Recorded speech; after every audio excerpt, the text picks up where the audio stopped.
Regard sur la diplomatie est un instant de grande actualité de politique internationale. En 2 heures de temps, suivez les acteurs, experts et diplomates dans divers sujets de relations internationales.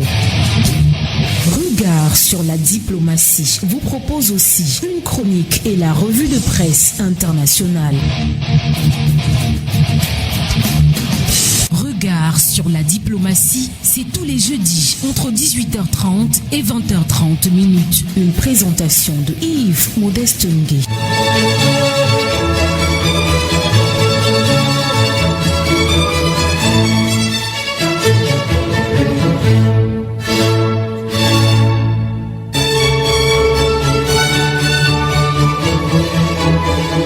Dites à vos pays que le Cameroun souhaite nouer avec tous, sans réticence ni exclusive, des liens solides d'amitié et de confiance. Notre place nous attend. Il nous tarde de la rejoindre afin de prouver à tous, ceux qui nous ont témoigné leur amitié, que nos actes seront à la mesure de leur confiance. Nous saurons, dans l'enthousiasme, bâtir une nation dont nos enfants seront fiers et qui, dans le monde, marquera sa place sous le triple signe de notre devise nationale.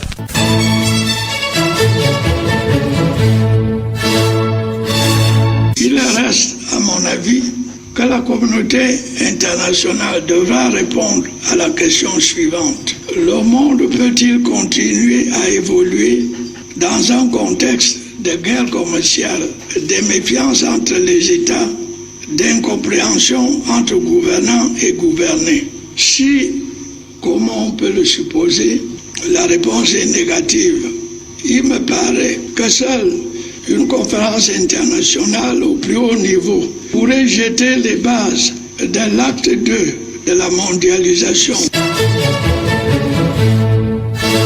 Vous avez convoqué la tenue d'un grand dialogue national, inclusif aux problèmes posés qui sont une menace à l'unité du pays et au vivre ensemble des Camerounais. Le corps diplomatique met beaucoup d'espoir dans les recommandations issues de ce dialogue et salue le début de leur mise en œuvre effective. Notre pays est une capitale de la diplomatie dans la sous-région de l'Afrique centrale. Le Cameroun bénéficie donc d'une bonne image de la confiance de ses partenaires, aussi bien bilatéraux que multilatéraux. Nous n'avons pas de coopération militaire avec le Cameroun, contrairement par exemple à ce que nous avons avec la RDC ou même avec le Gabon et la RCA. Dans le nord-ouest et le sud-ouest, nous sommes dans une crise qui est plus jeune. Donc nous avons proposé notre assistance en termes d'expérience, de vie et de coexistence des communautés. On n'avait pas pensé avoir affaire à une menace de type terroriste ou asymétrique pour pouvoir maintenant réadapter nos forces. On pourra dire que ces nouvelles menaces ont frappé le dispositif de veille camerounais. Docteur Franck Gogo. J'ai un problème quand même qui est fondamental, c'est le chevauchement, n'est-ce pas, des trajectoires. Parce que l'Union africaine a reconnu que l'intégration doit se faire au niveau des sous-régions. Donc finalement, moi j'ai peur que les États soient essoufflés parce qu'il y a un engagement qui est demandé au niveau des serres qui ont été reconnus, mais également des efforts qui sont demandés pour faire marcher l'Union africaine.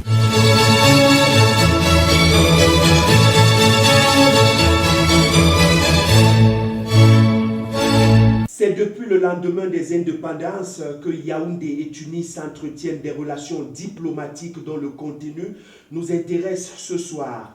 Trajectoire d'une coopération bilatérale aux allures satisfaisantes et contribution d'une figure de la diplomatie tunisienne en fin de séjour au Cameroun. Mesdames, Messieurs, voilà qui va meubler cette autre édition de Regard sur la diplomatie. Salomon Essana s'occupe du cadrage vidéo et surtout de la mise en ordre. Régie d'antenne Carole Prudence-Sientieux. Coordination éditoriale Bertrand Ona. Coordination centrale Roger Kiek-de-Kiki. Supervision générale Révérend Pasteur Emmanuel Noël Bissaï. Micro de présentation. Je suis Yves Modeste Ngué. Bonsoir à tous et surtout bienvenue. Regard sur la diplomatie est un instant de grande actualité de politique internationale. En 2 heures de temps, suivez les acteurs, experts et diplomates dans divers sujets de relations internationales. Merci de nous faire confiance, mesdames, messieurs. Vous suivez bien Regard sur la diplomatie. Ça se passe sur la 88.4. Vous pouvez aussi nous regarder en direct Facebook. Il suffit d'entrer Royal FM en homme ou espace Cameroun. Nous avons le privilège ce soir de recevoir un invité de marque sur nos murs. Et c'est bien son Excellence Jalel Snoussi, ambassadeur de Tunisie en fin de séjour au Cameroun. Bonsoir, Excellence, et bienvenue sur Regard sur la diplomatie. Bonsoir, d'abord je voudrais vous remercier pour l'invitation et aussi vous dire que je suis ravi de partager un moment d'échange, ce moment d'échange avec vos auditeurs. Cette interview tombe à point nommé, comme vous venez de le dire. Moi je suis sur le point de quitter définitivement le Cameroun après 5 ans de travail ici. Voilà, en guide d'introduction déjà, et j'attends vos... Merci, Excellence, et je dois le rappeler, c'est le 11 novembre 2015 que vous présentiez vos lettres de créance au président Paul Biya au Palais de l'Unité, et 5 ans plus tard, vous quittez le Cameroun. Comment vous sentez-vous? Comment je me sens? Je ne me sens pas très bien, franchement, pour dire la vérité, parce que pourquoi? Je vais vous expliquer, parce que je pars avec un sentiment très mitigé, un sentiment à la fois de joie et de tristesse. La joie de retrouver mon pays, ma famille, mes racines, mes repères en Tunisie, et aussi le déchirement de devoir quitter un pays aussi accueillant, qui m'a ouvert les bras et qui m'a adopté et auquel je suis vraiment très attaché et aussi très reconnaissant. Aussi le déchirement de devoir quitter un peuple chaleureux que j'ai appris à connaître et à apprécier.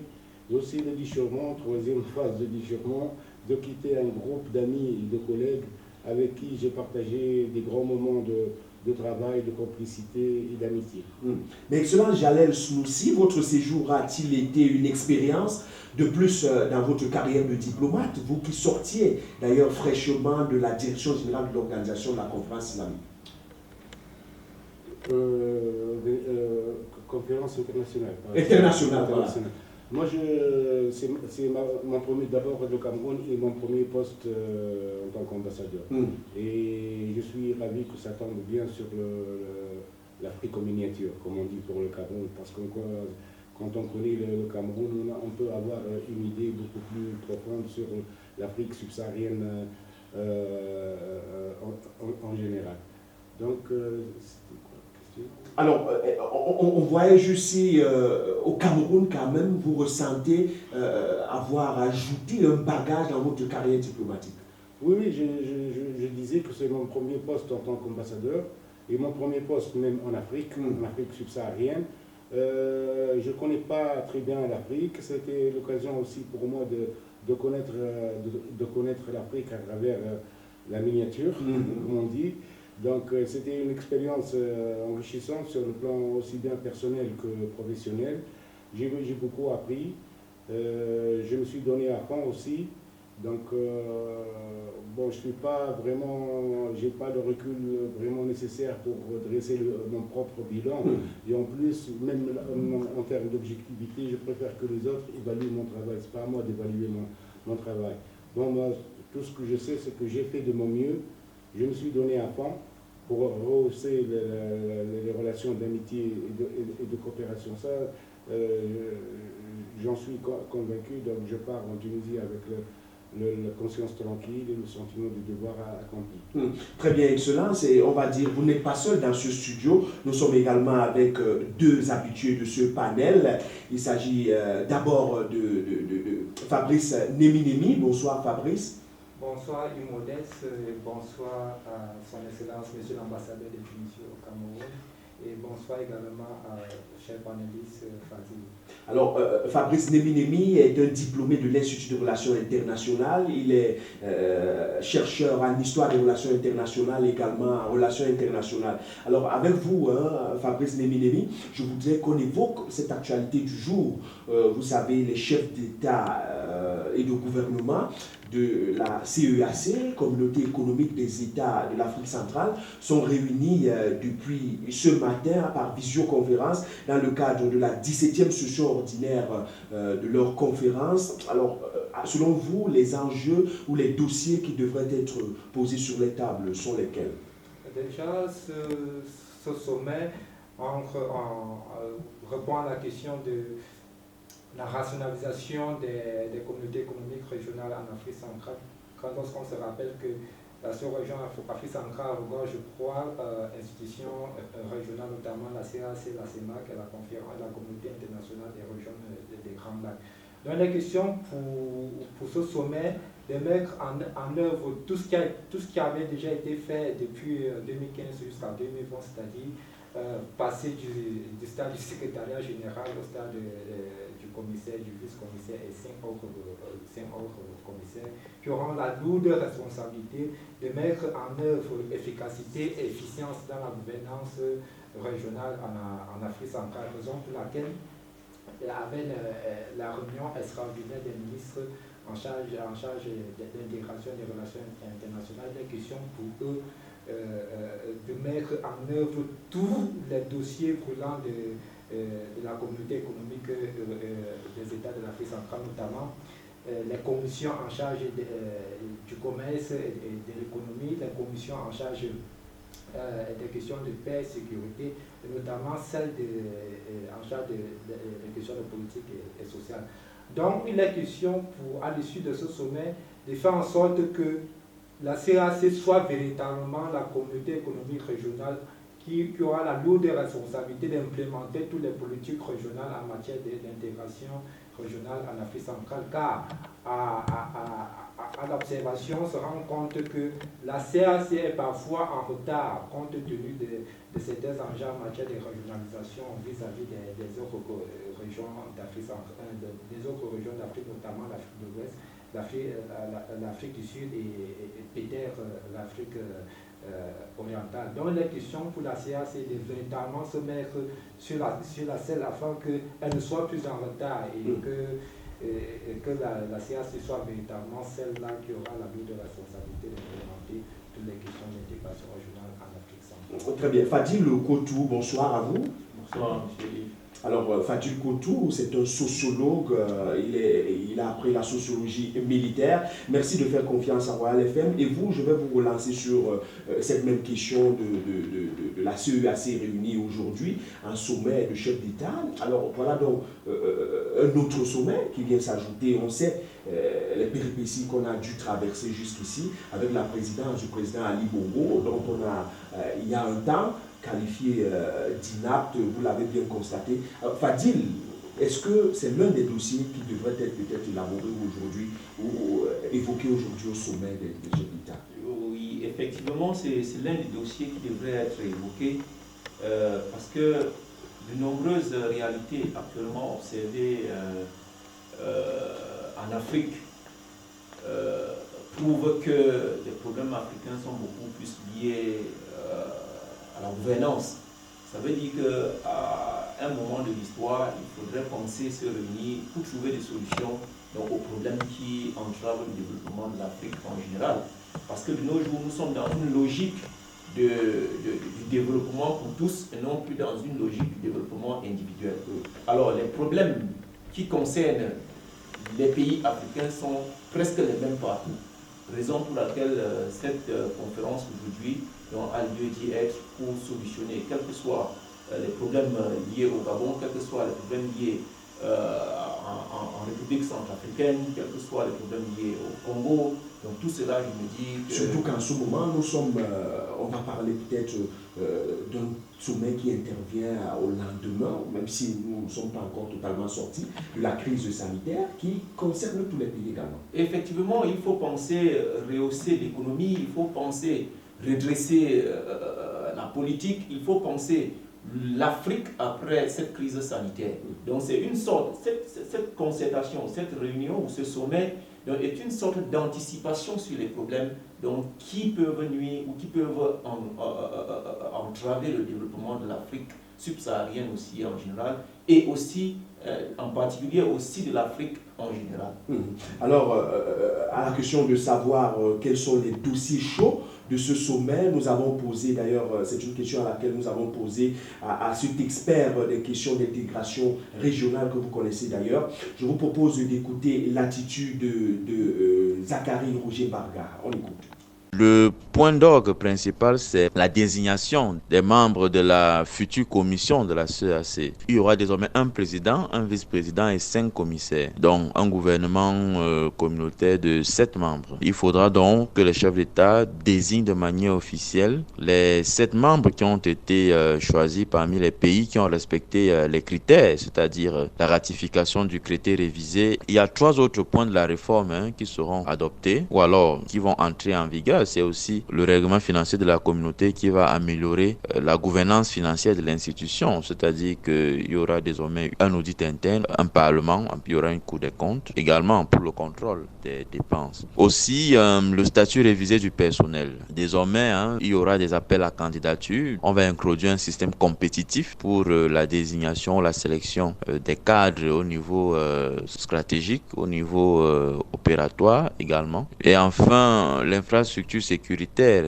avec la réforme du COPAX, Conseil de paix et de sécurité. Donc voilà principalement ce qui peut être attendu. On sait déjà que pour ce qui est de la présidence de la nouvelle commission, ce sera un Angolais, Piedade Verissimo. Et on a également l'entrée en scène des candidats de pays comme le Rwanda, avec François Kanimba qui postule au commissariat des affaires commerciales, monétaires, physiques, intégration physique. On se dit que l'entrée en scène des acteurs tels que le Rwanda qui auront désormais un commissaire peut aider à accélérer, à dynamiser un peu cette institution qui est considérée comme la queue de l'intégration africaine. Alors, Excellence Jalel Sunoussi, à la suite de cette intervention de l'expert en question d'intégration régionale, nous sommes tentés de vous demander, est-ce qu'en termes, peut-être pas de comparaison, mais comment ça se passe de votre côté là-bas, la CER, la communauté économique régionale, et lorsque vous regardez ce qui se passe en zone CEAC, est-ce que vous avez un mot à dire là-dessus? Donc, comme vous venez de le dire, je le confirme, la question de la gouvernance et la bonne gouvernance, c'est une question pilier dans toute construction régionale ou en termes d'intégration, comme vous venez de le dire. Donc, je confirme votre constat et votre approche de la question de l'intégration régionale et sous-régionale. Sauf qu'au niveau de la région Afrique centrale, on a encore des barrières, même au niveau de l'intégration régionale. Est-ce que chez vous, ces barrières ont été sautées il y a un moment? En Tunisie, dans la région nord-africaine, on a un organisme d'intégration qui est le Maghreb, l'UMA, c'est-à-dire l'Union du Maghreb arabe, qui regroupe les pays nord-africains. Donc là aussi, un problème d'intégration se pose et c'est à peu près la même situation qui se passe ici au niveau des frontières, au niveau des échanges, et même au niveau sur le plan commercial. L'intégration n'est pas vraiment très grande. Par exemple, la Tunisie fait la majorité de son commerce extérieur avec l'Europe, pas avec l'Afrique ou le monde arabe ou la sous-région du Maghreb. Donc le même problème se pose un peu partout. Et vous croyez que c'est quoi la solution, Excellence? Moi, pour moi, c'est toujours, il y a la volonté politique d'abord, la volonté politique, et puis il faut savoir mutualiser les efforts, y avoir surtout une ligne directrice et surtout une stratégie commune. Donc, on s'accorde sur une stratégie, les pays concernés, que ce soit du nord ou du sud, de l'est ou de l'ouest, les pays concernés par une forme d'intégration. Donc voilà, pour moi, c'est la volonté politique, et la démarche, l'approche commune, et surtout une stratégie commune pour assurer un meilleur taux d'intégration et améliorer les conditions d'intégration. Très bien, Excellence, pour cette intervention. Je vous invite, fidèles auditeurs, à marquer la première halte de cette émission. On va suivre cette belle musique tunisienne. On revient derrière.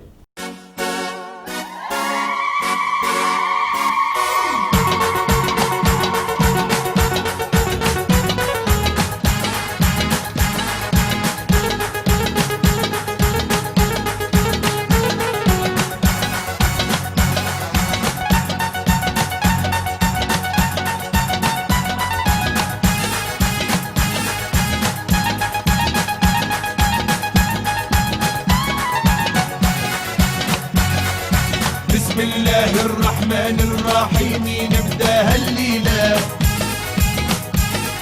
عرسنا الزين كحيل العين وعروسته حلوة وجميلة.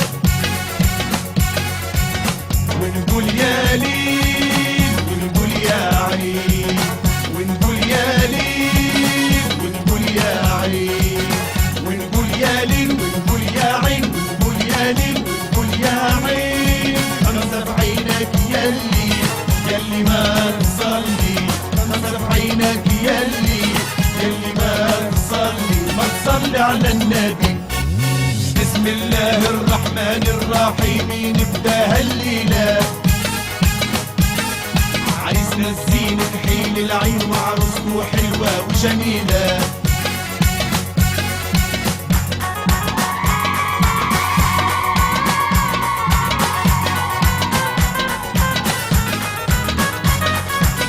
والصلاة على نبينا، خمسة والخميس علينا. يا محمد اشفع فينا وعين حاسبنا تبينا. والصلاة على نبينا، خمسة والخميس علينا. يا محمد اشفع فينا وعين حاسبنا تبينا. رشوا البخور ان شاء الله فرحة علينا يدوم، وبجاه الرسول محمد يشفع فينا.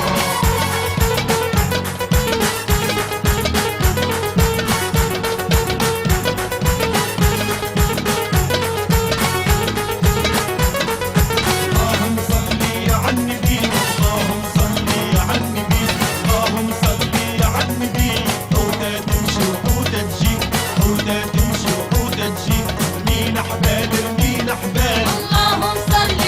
النبي، جبدنا البوري والغزال، اللهم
Retour sur ce plateau de regard sur la diplomatie. Mesdames, Messieurs, on parle de notre thématique centrale ce soir, la coopération entre le Cameroun et la Tunisie. Mais avant d'aborder le vif du sujet, Excellence, je voudrais vous demander sur quoi repose déjà la politique étrangère de la Tunisie, votre pays. Nous, on a des constantes comme tous les pays, mais la Tunisie a des constantes dans sa politique extérieure. La Tunisie, c'est un pays ouvert, modéré, un pays épris de paix et cherche toujours la stabilité et la sécurité, que ce soit internationale ou régionale. Notre approche, c'est de ne pas s'immiscer dans les affaires internes de n'importe quel pays. Quand on peut aider à établir la paix ou à restaurer la paix dans un pays, que ce soit voisin ou autre, on est toujours là, sans vraiment nous immiscer dans les affaires internes des pays. Notre idéal, comme partout, c'est un idéal de paix et de sécurité au niveau international et régional et même bilatéral. Donc voilà, ce sont des constantes de la politique extérieure tunisienne. C'est une politique, comment dire, une politique de stabilité surtout, de bon voisinage. Voilà. Alors, Fabrice Nemi, est-ce qu'il y a convergence avec l'orientation de politique étrangère au Cameroun? Il y a une convergence dans une mesure où, lorsque l'on observe les fondements doctrinaux de la politique étrangère de la Tunisie, autant pour nous avec ceux du Cameroun, on constate qu'il y a une certaine similarité au niveau de ces principes, notamment avec les questions de coopération internationale régies par le respect de la souveraineté, notamment la non-intervention, la non-ingérence dans les affaires internes. On se rappelle que parmi ces principes de la politique étrangère tunisienne, on évoque le principe de la coopération économique internationale par un échange mutuel et le respect entre les égalités entre les États. Or, lorsqu'on observe également ce principe-là, on se rend bien compte que le Cameroun prône également ce principe-là. Il faut également relever le fait que la Tunisie, comme le Cameroun, partagent en commun les principes de paix par la stabilité, principe de paix par la négociation, la stabilité et dans une optique de résolution pacifique des conflits. Et enfin, on peut également soulever le principe selon lequel la Tunisie, comme le Cameroun, sont fondamentalement attachés au respect du droit international, c'est-à-dire l'application de toutes les conventions internationales, que ce soit la Tunisie ou le Cameroun, sont parties prenantes. Et comme objectif également de cette politique étrangère, lorsqu'on observe ces objectifs, notamment de la Tunisie, c'est la coopération internationale par le strict respect des engagements mutuels. Et bien évidemment, on remarque également que la Tunisie, comme le Cameroun, sont également attachés aux valeurs de paix, de sécurité, de stabilité, raison pour laquelle, au vu de ces objectifs, la Tunisie comme le Cameroun sont également engagés dans le respect des droits de l'homme. Donc voilà un peu cette petite convergence entre les deux pays au vu de leurs fondements doctrinaux en matière de politique étrangère. Et de mémoire historienne, est-ce que vous pouvez nous situer à quand partent les relations entre le Cameroun et la Tunisie?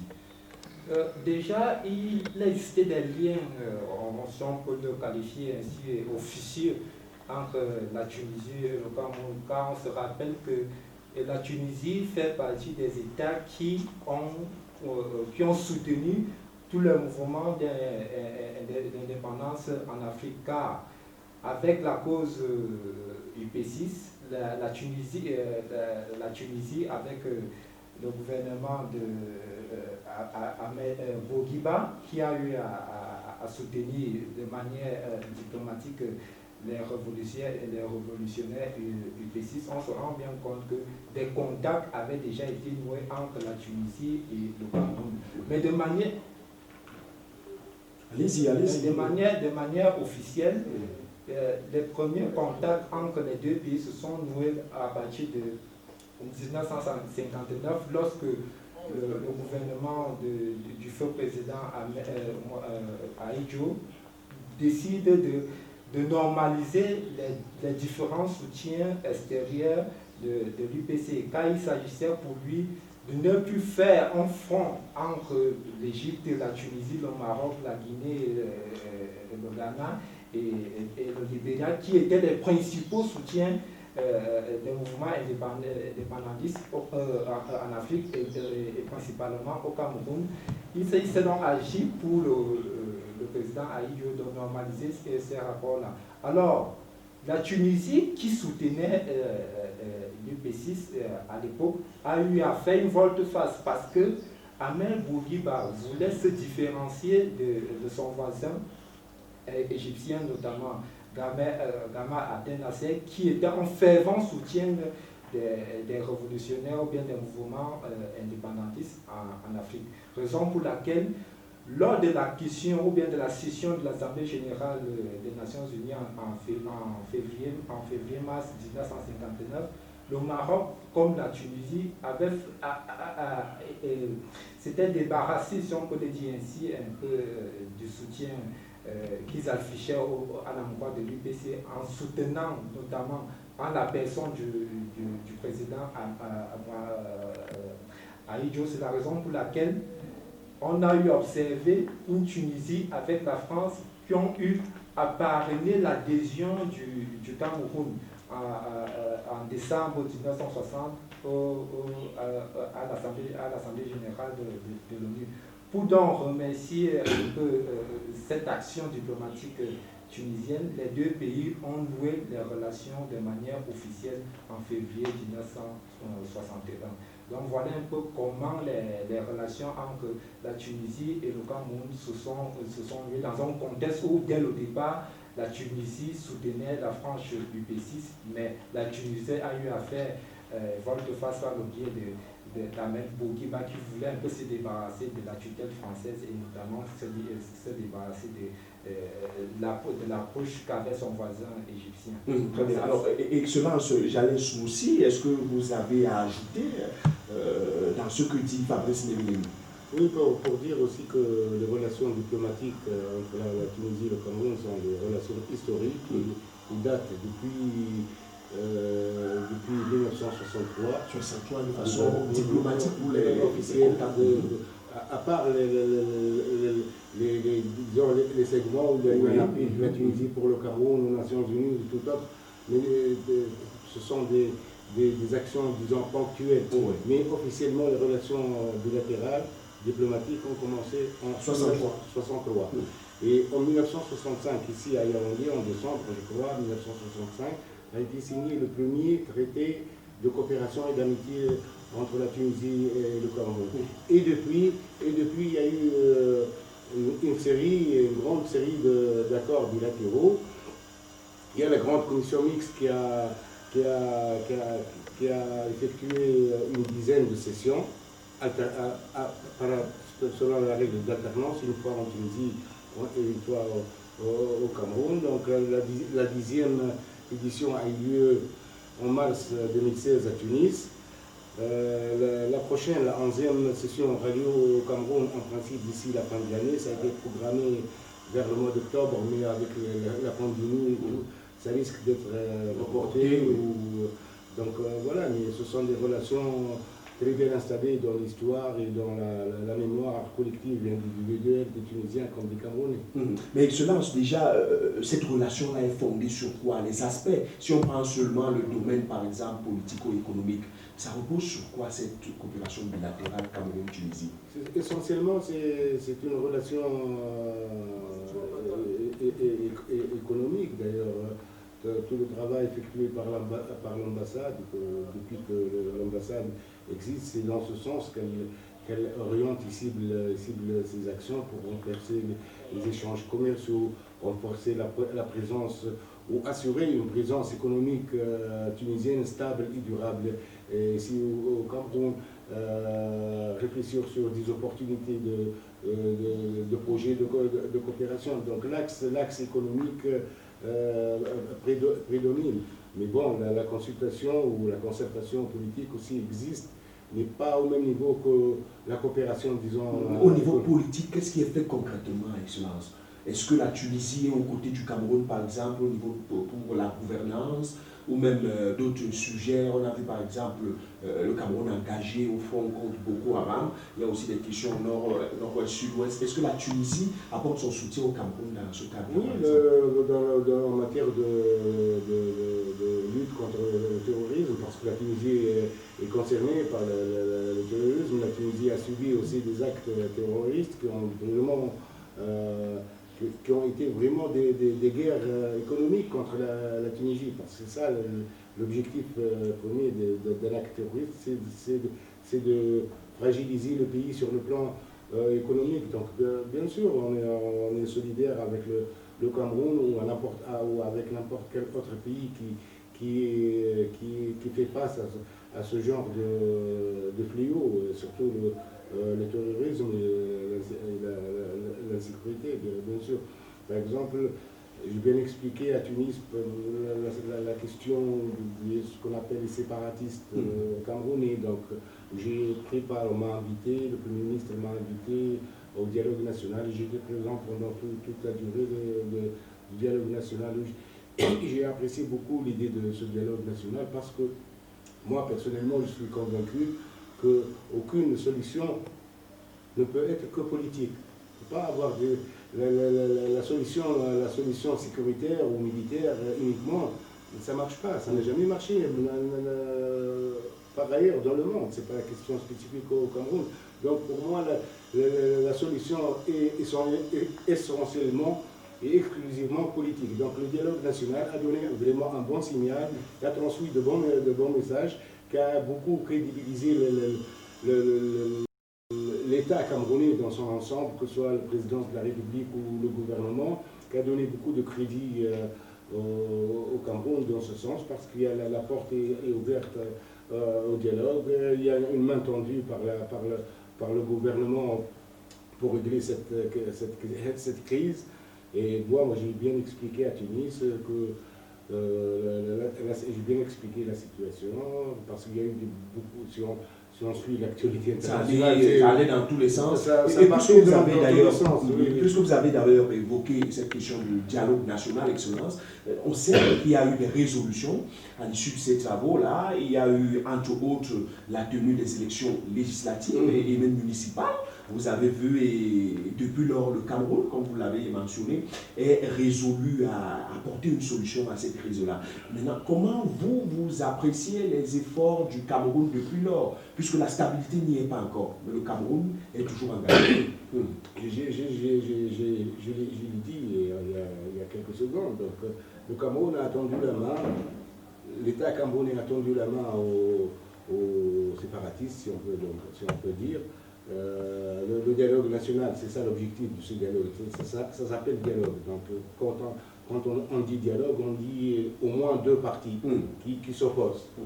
Donc c'est un signal fort passé par le Cameroun, et un message aussi tout aussi important, que ce soit pour l'opinion publique internationale ou pour l'opinion publique camerounaise. D'ailleurs, je sais qu'après le dialogue national, beaucoup de entre guillemets rebelles ont rendu les armes. Ils sont prêts à réintégrer la société camerounaise. Donc elle est en bonne voie pour moi. C'est-à-dire la démarche, elle est en bonne voie. Mais bon, vous savez, ce ne sont pas des questions qui se règlent en quelque temps. Il faut un peu de temps, un peu de maturité au processus pour qu'à la fin, une solution convenable pour tout le monde et mutuellement avantageuse soit dégagée. Alors, Excellence, la Tunisie, tout comme le Cameroun, donc, sont engagés dans cette coopération dont nous sommes en train d'examiner en ce moment. Que fait donc la Tunisie pour accompagner le Cameroun sur le volet politique? Je parle du volet économique.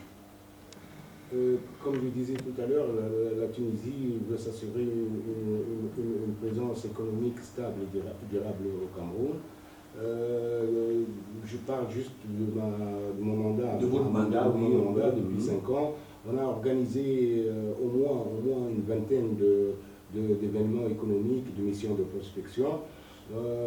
J'ai pu ramener ici au moins 300, au moins, sinon plus, je ne sais pas le chiffre exact, mais au moins 300 hommes d'affaires tunisiens qui étaient venus ici au Cameroun. Généralement, chaque mission, on l'a fait en deux parties, une partie à Douala et une partie à Yaoundé.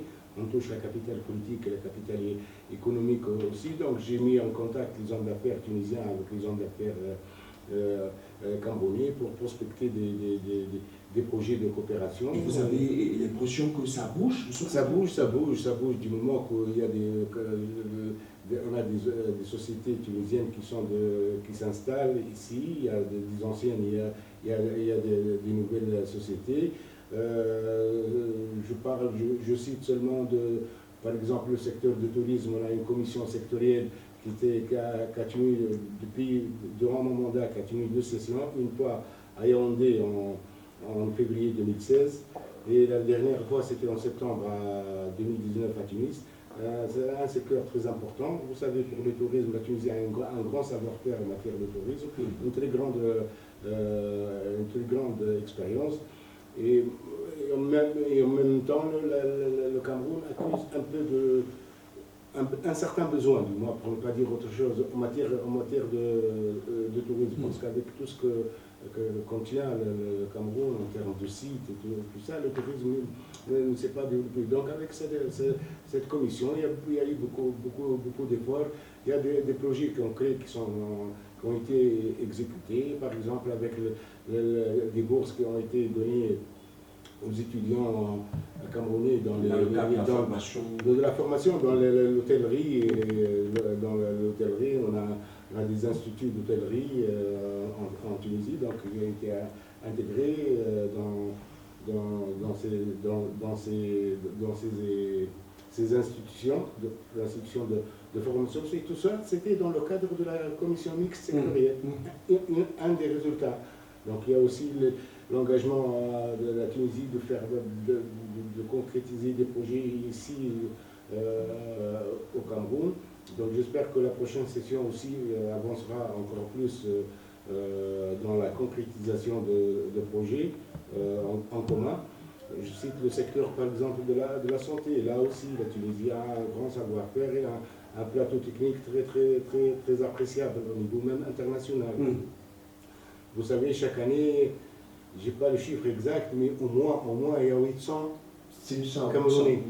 800 au moins Camerounais, sinon plus, Camerounais qui se déplacent en Tunisie pour avoir des soins, pour se soigner en Tunisie, avoir des soins médicaux en Tunisie, parce qu'ils ont l'assurance de la qualité et en même temps le coût qui est moindre par rapport aux autres pays européens ou autres, même en Afrique, comme par exemple l'Afrique du Sud ou d'autres pays.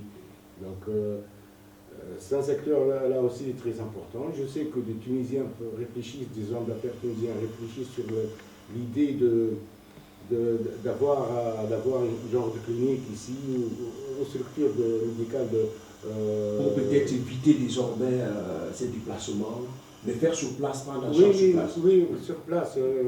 Il y a des gens des Tunisiens, des hommes d'affaires tunisiens, parce que je le sais, pour les avoir entendu parler de ça, donc ils sont intéressés par ce genre de projet. Un autre secteur, par exemple, l'enseignement supérieur, là aussi, on reçoit, si j'en juge par les visas d'étudiants qu'on donne chaque année, c'est peut-être même, on arrive facilement à 900 000 étudiants chaque année, camerounais, je parle du Cameroun seulement, qui se déplacent en Tunisie pour poursuivre leurs études. Aussi en termes d'enseignement supérieur, donc maintenant la destination tunisienne, surtout pour les universités privées, elle est très prisée parce que l'université privée tunisienne a une grande réputation. Et en parallèle aussi, chaque année, la Tunisie, depuis qu'elle a une université, chaque année, la Tunisie donne des bourses d'études dans les universités publiques. Et ça depuis les années 70, depuis plus de 50 ans, pour les pays africains francophones. Donc on donne des bourses dans les universités publiques. Aussi, depuis que j'étais ici, j'ai essayé d'augmenter le nombre de bourses. Et je suis parvenu chaque année à augmenter un petit peu le nombre. Par exemple, à titre comparatif, quand à mon début, il y avait seulement 5 bourses, maintenant on est 26. Et j'espère que mon successeur, dans la foulée, continuera à augmenter le nombre. Donc voilà, beaucoup de aussi... entre autres secteurs dans lesquels la Tunisie contribue. Alors, Fadil Kotou, si on prend seulement le volet transport, par exemple, on voit plusieurs entreprises tunisiennes même accompagner le gouvernement camerounais dans la réalisation même des infrastructures. Peut-être vous en avez une idée. Non, effectivement, sous le contrôle de son Excellence, Monsieur l'ambassadeur, tout a déjà presque été dit dans ce secteur économique. Et on s'est rendu compte que le secteur du tourisme a souvent été l'un des piliers pour le développement économique d'un pays. Et la Tunisie, étant donc aussi avancée dans ce domaine, voudrait vraiment transmettre son savoir dans ce domaine, donc aussi à l'État du Cameroun. Et beaucoup reste encore pour l'avenir, comme l'Excellence a dit. Et on comprend bien que la Tunisie est un grand pays, donc qui accepte une amitié franche aussi avec l'État du Cameroun. Dans le secteur des transports, vous verrez beaucoup de Tunisiens qui ont œuvré dans ce sens. Mais je vais beaucoup plus m'orienter maintenant dans le domaine de la sécurité. Parce que... Justement, est-ce que dans le domaine de la sécurité... La Tunisie est quand même reconnue dans ce domaine-là. Pourquoi c'est pas trop perceptible son accompagnement au Cameroun? Bon, vous avez suivi, Excellence dit que en matière dans le domaine de la santé, beaucoup de Camerounais se déplacent du Cameroun vers... Ça veut dire quoi? La Tunisie est un pays qui a une forte capacité de gestion de crise. Et la Tunisie est un pays qui a aussi une forte capacité d'intervention en cas de crise partout et ailleurs. Nous avons vu des soldats camerounais, donc des sapeurs-pompiers, qui sont encore en stage même à ce moment en Tunisie, donc qui ne sont même pas encore de retour dû à la crise actuelle que nous savons tous. Donc ça veut dire que dans le domaine d'intervention, dans le domaine de la gestion des risques, la Tunisie est une grande puissance et je crois que le Cameroun pourrait aussi copier dans ce sens pour développer son secteur. Et par ailleurs, si nous abordons le côté beaucoup plus sécuritaire toujours, vous verrez que l'expérience tunisienne donc, peut être donc, une leçon pour le Cameroun, elle peut être une voie de sortie donc, pour le Cameroun de la crise actuelle que nous vivons dans nos deux régions et puis dans l'extrême nord. Comment ça Parce que la Tunisie a connu donc, avant le Cameroun des soulèvements donc, qui ont été aussi médiatisés. Et la Tunisie a trouvé des moyens de résolution pacifique de ces soulèvements qui ont eu lieu en Tunisie. Et vous n'ignorez pas que le printemps arabe, qui a presque sévi toute l'Afrique, l'Afrique blanche par exemple. Donc, de cette expérience du printemps arabe, de cette expérience plus précisément de la Tunisie, le Cameroun peut arriver à trouver une solution, à retrouver sa stabilité, à renforcer sa sécurité, donc à implanter la paix donc en s'inspirant de l'expérience tunisienne du point de vue conflit et soulèvement. Je veux ajouter la matière. Vous savez qu'en 2014, la Tunisie a obtenu le prix Nobel de la paix. Oui. Ça, c'est suite à un dialogue national, parce qu'on était au bord d'une crise politique au pays. Il y a même des craintes que ça bascule vers le genre de guerre civile et tout ça. Donc il y avait 4 associations, c'était mené par 4 associations, c'était la centrale syndicale, la centrale patronale, la Ligue tunisienne des droits de l'homme et l'ordre le barreau, c'est-à-dire l'ordre des avocats. Et ces 4 organisations nationales ont mené un dialogue politique. Ils ont fait grouper toutes les parties prenantes pour un dialogue. Finalement, ce dialogue a abouti à un consensus, toujours dans le dialogue et la paix et le compromis. Donc, on a pu dépasser cette crise avec l'organisation de nouvelles élections législatives et présidentielles. Puis, on a cette expérience des crises, comme a dit votre collègue. Donc, par exemple, je prends le cas de la crise actuelle de la pandémie. Vous savez, la Tunisie est un des rares pays au monde qui a réussi à maîtriser la pandémie. On est classé parmi les 3 pays safe par l'Organisation mondiale du tourisme. Donc, on a bien maîtrisé la situation. En Tunisie, pratiquement, on n'a plus de cas de... On va certainement parler de cette actualité tout à l'heure, Excellence. Mais déjà, fixez-nous un peu sur le nombre d'entreprises tunisiennes en matière de transport qui sont encore engagées dans les chantiers au Cameroun. Récemment, vous aviez, d'ailleurs dans le cadre de votre tournée des audiences d'adieu, vous avez rencontré le ministre en charge des travaux publics au Cameroun, Emmanuel Nganou-Djoumessi. C'était pour évoquer un peu ce sujet-là. On a vu une entreprise tunisienne engagée pour le contrôle de la route, l'autoroute, c'est Simalène, mais d'autres encore sont en activité. Oui, on a ici au Cameroun beaucoup de bureaux d'études tunisiens qui sont très très bien appréciés et ont beaucoup de surveillent, contrôlent beaucoup de projets, d'infrastructures surtout. On a une entreprise Sorobat, la Société tunisienne de route et de non-route. Donc elle est engagée dans deux projets. Bon, le premier projet malheureusement a été suspendu suite à la prise d'otage, vous vous rappelez, en mars 2018 avec l'assassinat d'un ingénieur tunisien. Donc ce projet-là est à combat. La route de combat était en train de se rebattre et en train de construire cette route. Et puis donc elle a été suspendue pour ces raisons-là.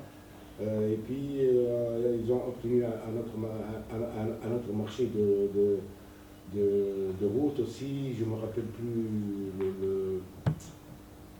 rappelle plus les localités exactement, mais ils sont en train de construire une route maintenant au Cameroun. Donc les sociétés, les principales sociétés tunisiennes sont impliquées, que ce soit dans la construction ou le contrôle des projets d'infrastructure, routières ou autres. Donc ils sont impliqués dans des projets, même des projets aussi liés avec Camwater par exemple, ou liés avec INEO, ou l'électrification, tout ce qui est électrification aussi dans le port de Crédit. La Tunisie a aussi son accompagnement là-bas.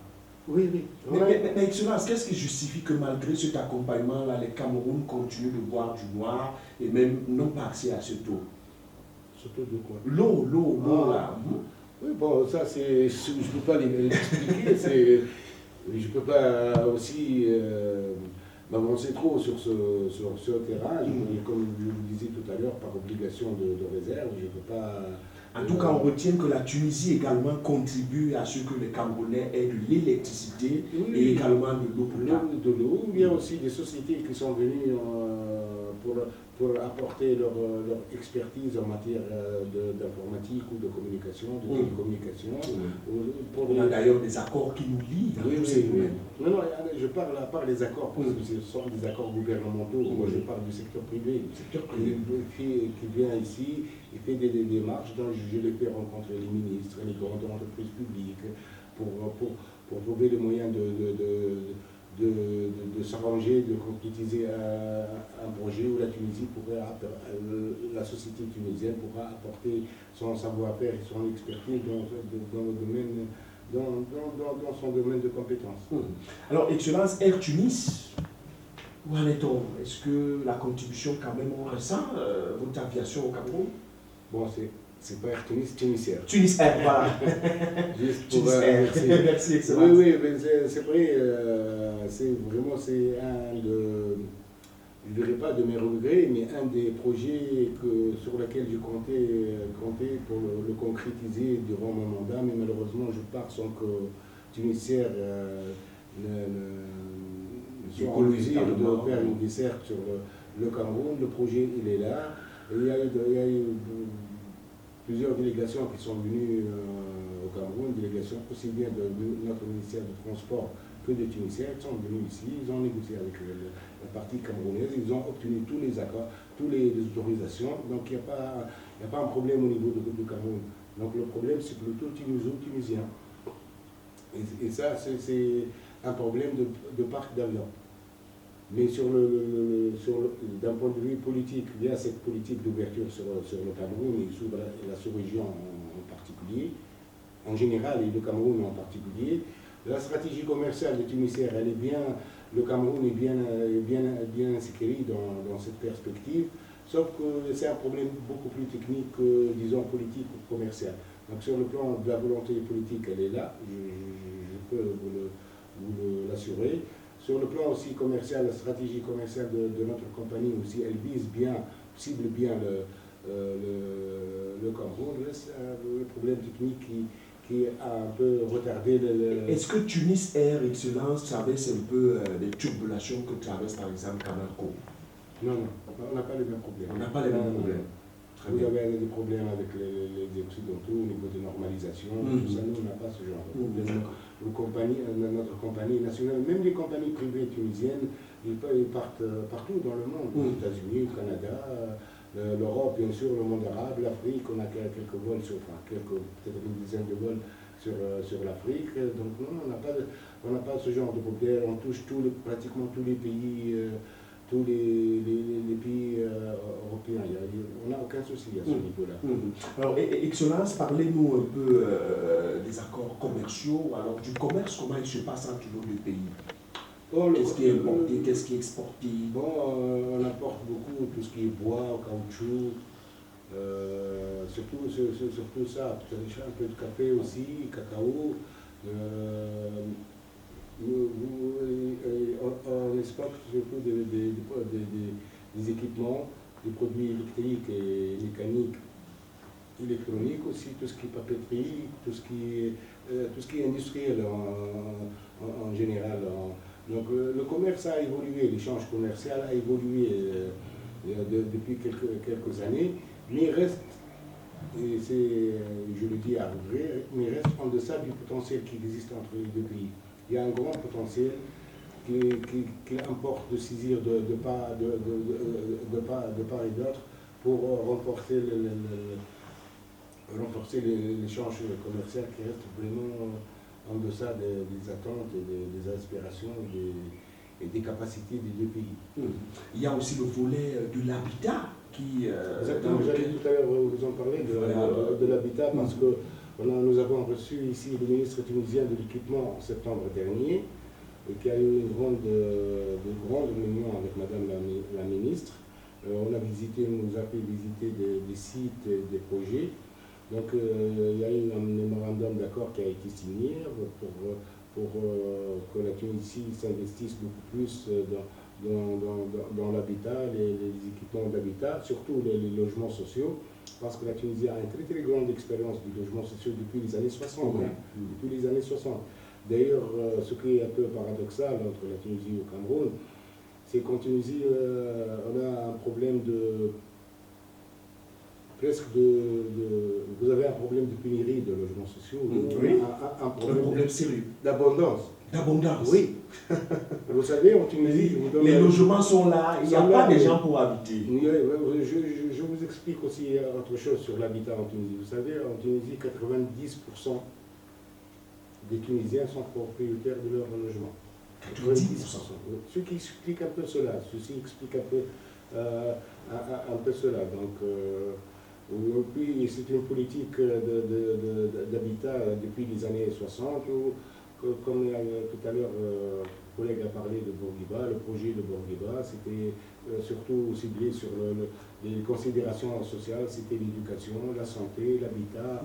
Donc il a articulé tous ces projets, toute sa vision de la Tunisie sur des piliers sociaux. Mais entre autres l'habitat, et c'est pour ça que j'ai donné ce chiffre de 90% et qu'on a une grande expérience. Donc, lors de la visite de mon ministre de l'équipement ici, donc il y a eu beaucoup d'initiatives et des idées de coopération, sauf que malheureusement, avec le Covid, tout est bloqué en attendant de relancer. D'ailleurs, parmi les ministres que j'ai visités pour des visites d'adieu, oui, il y a quelques jours, l'habitat aussi. Oui, c'était le vendredi. Vendredi, précisément. Le vendredi, oui, je l'ai vu, on en a parlé, on a rediscuté de la visite de travail de M. le ministre et voir comment relancer les idées qui ont été discutées. Donc ça sera certainement relancé pour bientôt. Vous savez, entre la Tunisie et le Cameroun, il y a un grand potentiel de synergie et de complémentarité. Là où la Tunisie dispose d'un savoir-faire, le Cameroun accuse un certain besoin. Donc il y a vraiment une grande complémentarité. C'est un gros potentiel qu'il faut exploiter, capitaliser. Voilà. Alors, Fabrice Némi, Excellence l'a dit tout à l'heure, les bourses d'études sont offertes et les Camerounais, si on observe bien, sont beaucoup plus tentés d'aller vers la Tunisie, apprendre. Que vont-ils faire en Tunisie, Fabrice Némi? Si de nombreux Camerounais considèrent la Tunisie comme une destination pour leurs études, cela suppose que la Tunisie a un certain savoir-faire en matière d'études, que ce soit beaucoup plus des études universitaires.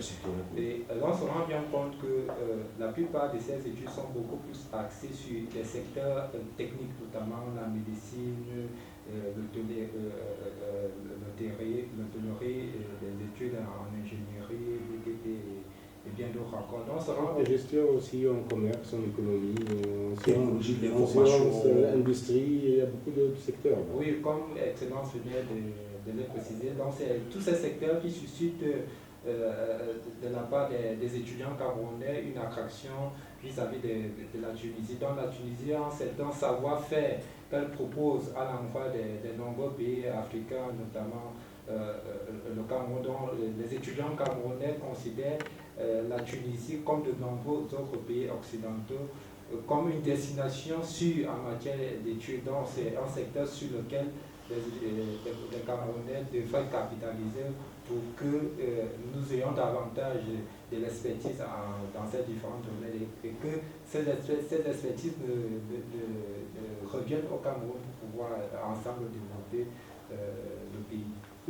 Alors, Excellence, il y a aussi ce volet-là, c'est vrai qu'il a bien été évoqué tout à l'heure, le volet de la recherche, des emplois également, mais je voudrais un peu qu'on essaye de mettre un accent sur les difficultés que rencontre aujourd'hui la coopération entre le Cameroun et la Tunisie, mais peut-être avant les difficultés, est-ce qu'il y a quand même comme une convergence d'idées dans la lutte contre la préservation de la nature sur le plan environnemental? Oui, bien sûr, la Tunisie, depuis des années, dans sa politique, le volet de l'environnement il est bien placé. On a tout un ministère pour l'environnement, on a une agence pour l'environnement, même pas une seule agence, plusieurs agences, des structures gouvernementales, même dans le privé, il y a des sociétés qui travaillent sur l'environnement, ils obtiennent des projets de l'État, sur des filières de... Est-ce que l'État se déploie également à l'étranger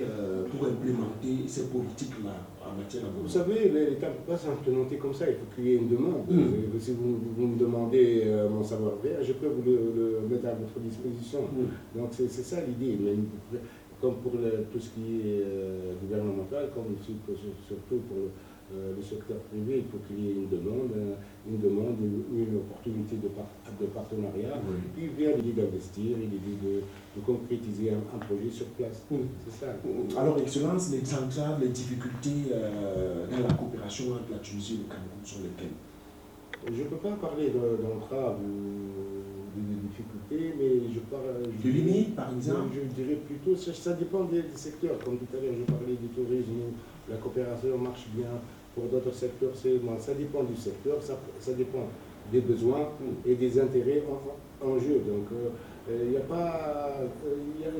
j'ai pas remarqué quelconque difficulté ou quelqu'un qui met, comme on dit, les bâtons dans le roue. Non, pas du tout. Il y a une certaine convergence entre les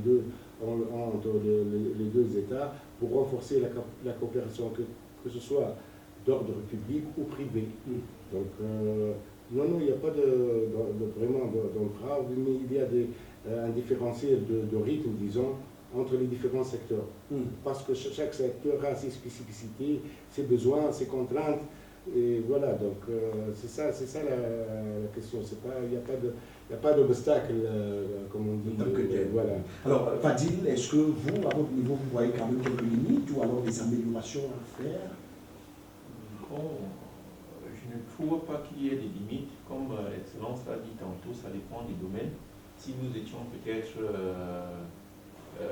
si nous rentrons dans le domaine de l'enseignement supérieur, je crois qu'il a été très clair qu'avant son arrivée, donc, on était à 5 et maintenant nous sommes à 26.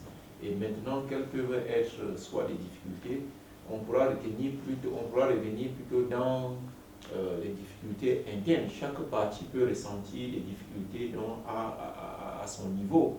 Pour dire quoi? Est-ce que au niveau donc, de l'obtention des visas, est-ce que les Camerounais éprouvent des difficultés? Quelles sont les difficultés que les Camerounais peuvent éprouver? L'excellence peut-être peut nous dire un mot là-dessus. Pour les visas, il n'y a aucune difficulté pour obtenir le visa. D'ailleurs, je fais de mon mieux pour ne refuser aucune demande, sauf si la demande est vraiment, il manque beaucoup de choses. Mais une fois un dossier qui est complet, ou même moins que complet, donc je donne le visa, surtout pour les évacuations sanitaires et les étudiants, même pour les touristes. Donc je suis très très très flexible à ce sujet. Et je montre toute la souplesse nécessaire pour l'octroi de visa. Il n'y a pas de problème Généralement, je n'ai jamais entendu quelqu'un ici au Cameroun depuis se plaindre des conditions d'octroi de visa en Tunisie. Alors, Excellence, je vous invite à marquer une seconde pause dans cette émission. On revient tout simplement derrière le climat sociopolitique du dehors.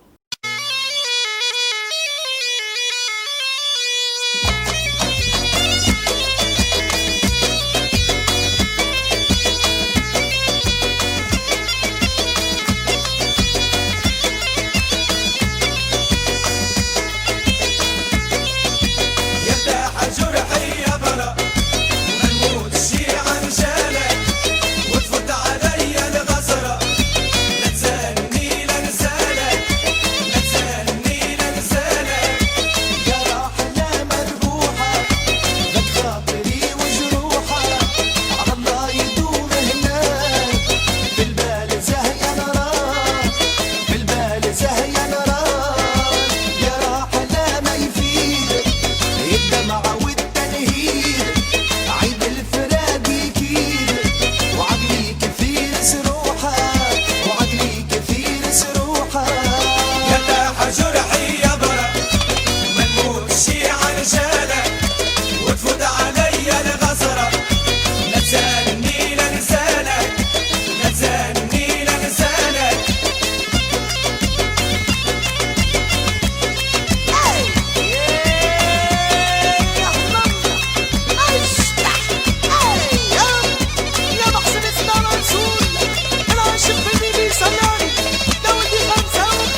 88.4, mesdames, messieurs, c'est bien Royal FM et c'est l'émission Regard sur la diplomatie qui se poursuit.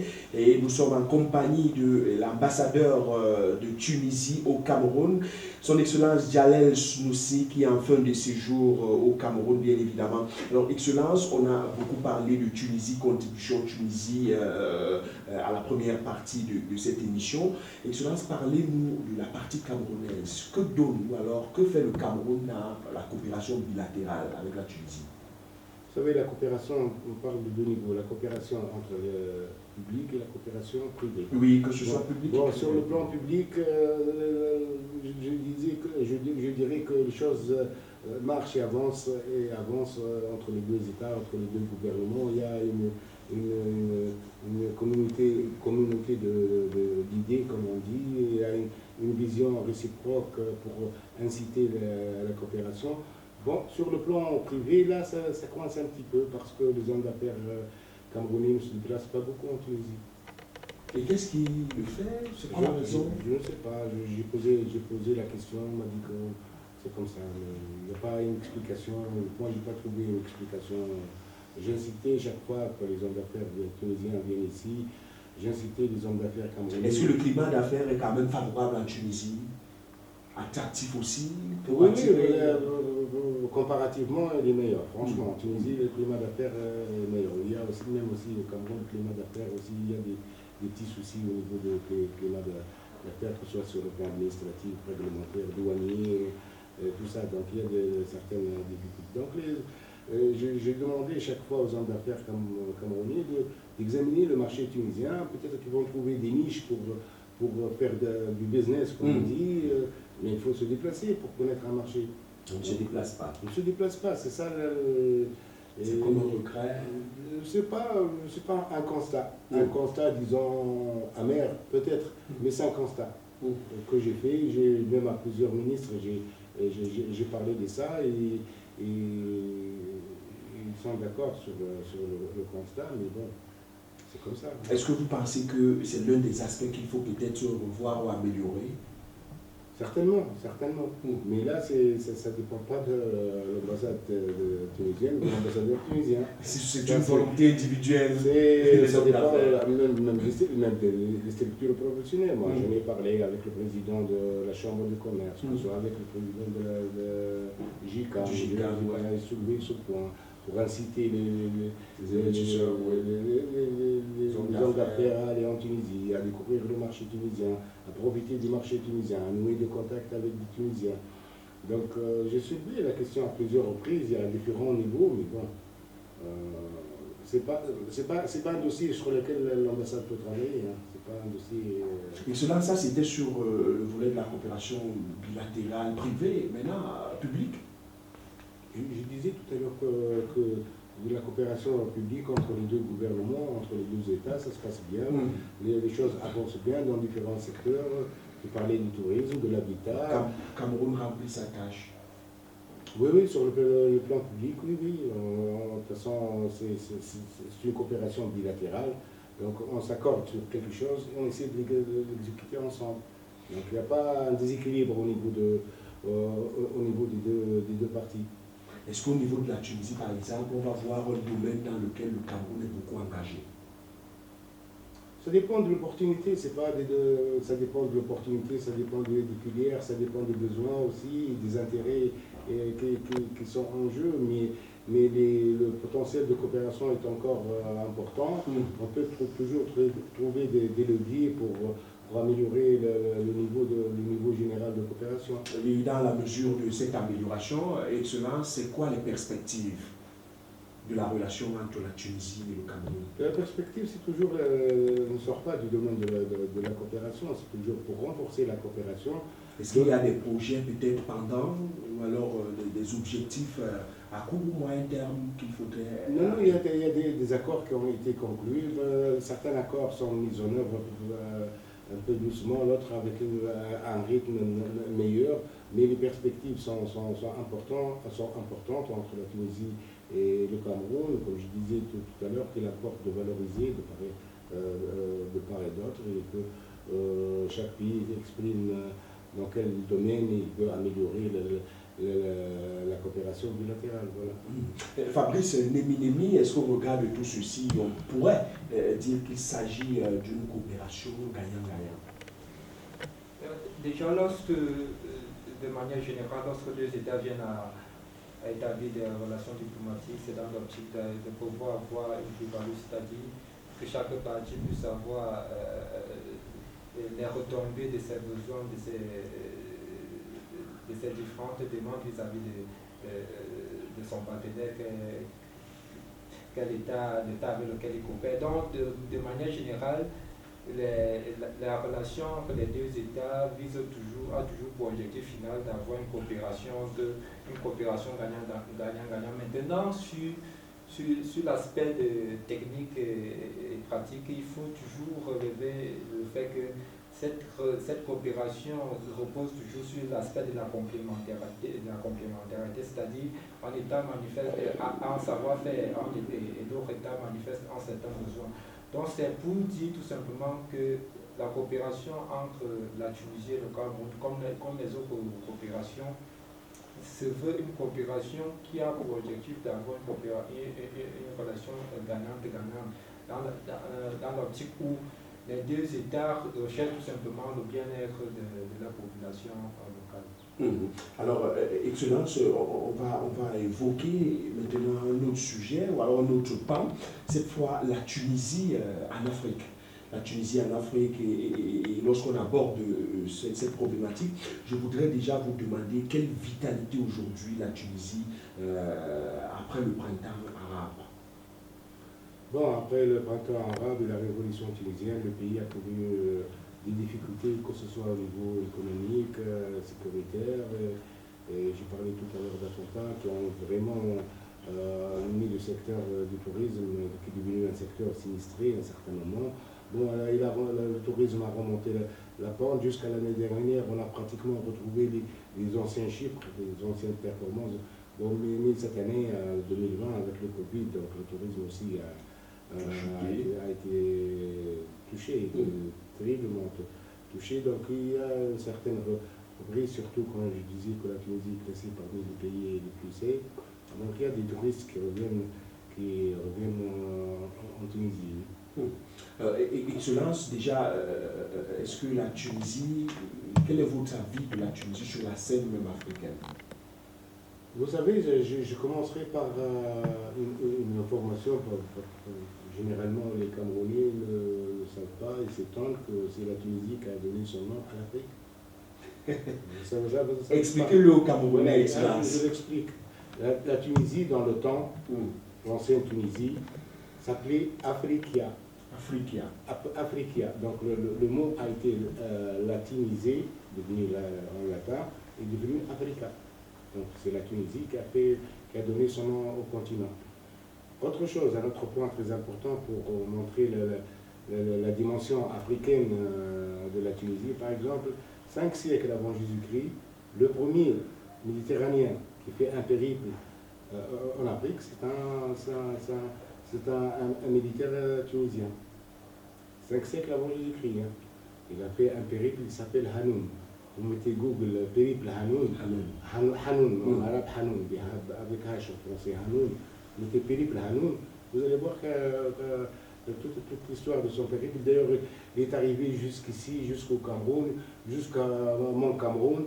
D'ailleurs, la légende, je ne sais pas si c'est vrai ou non, mais la légende dit que c'est lui qui a donné le nom Mont Cameroun. Donc il est arrivé au Cameroun, puis il a dû rebrousser chemin parce que les provisions ne lui permettent pas d'aller encore plus loin que le Cameroun. Donc il a fait toute la trajectoire par mer, il est allé du Tunis, Maroc, Libéria, tout ça, jusqu'au Cameroun.